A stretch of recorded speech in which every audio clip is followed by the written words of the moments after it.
Biology keeps accounts. Every day, your body balances what it receives against what you ask it to maintain. When inputs clear the cost, things hold. When they don't, the system adjusts quietly so the numbers still work. Protein is one of those places where that accounting becomes visible.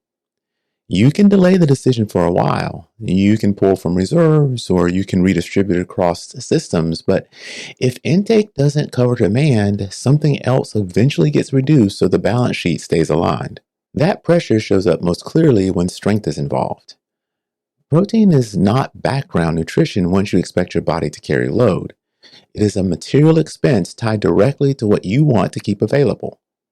Treating it casually works only as long as demand stays low or is temporary. This is easier to understand when you see it play out. Consider someone we'll call Jack. Jack is not trying to overhaul his life. He stays active, trains regularly, and eats with intention. What he wants is not improvement on paper, but consistency in return. He wants effort to translate into something that holds rather than something that has to be rebuilt repeatedly. Like most people, Jack absorbs mixed guidance.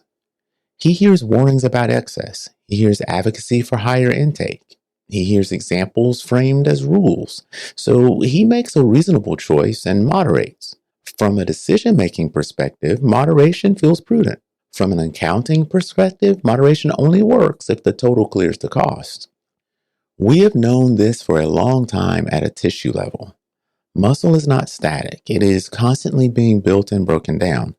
When protein intake does not consistently exceed breakdown, the body responds by lowering what it maintains, not as an error and not as a signal of disease, but as a straightforward adjustment to ongoing expense. Protein is not advice, it's an ongoing cost.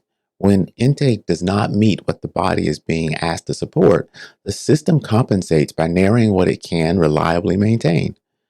Muscle becomes conditional, strength becomes situational, and output still happens, but the return on effort tightens.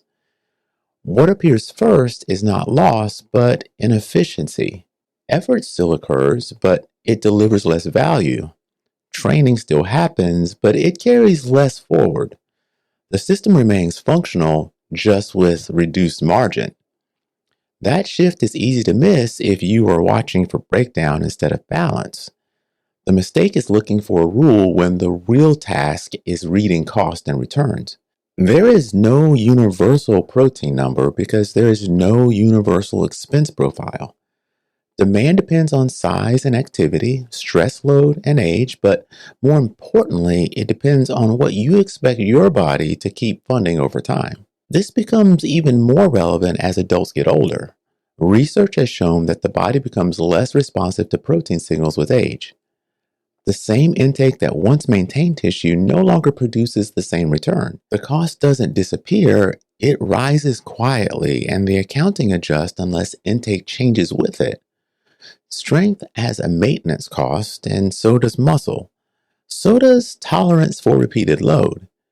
If those assets matter, intake has to cover the ongoing expense consistently, not occasionally, and not symbolically. This does not require prescriptions, it requires observation. Jack eventually notices that when protein intake clearly clears demand, the system behaves differently. Effort produces predictable return, and training feels supported instead of fragile. Appetite stabilizes because compensation elsewhere is no longer necessary. But nothing dramatic changes. What changes is predictability, and predictability is what tells you the account is balanced. This is where guidance often misfires. It emphasizes targets instead of cost. It distributes averages instead of teaching people how to read their own system, and it frames protein as a recommendation when it functions more like infrastructure. People debate styles, sources, and timing because those details can vary. The underlying expense does not. Once you stop negotiating requirement and start observing how your own body responds, the conversation simplifies. Not because it becomes easy, but because you are no longer arguing theory, you are reading results. This is not about extremes, it's about keeping the assets you care about funded.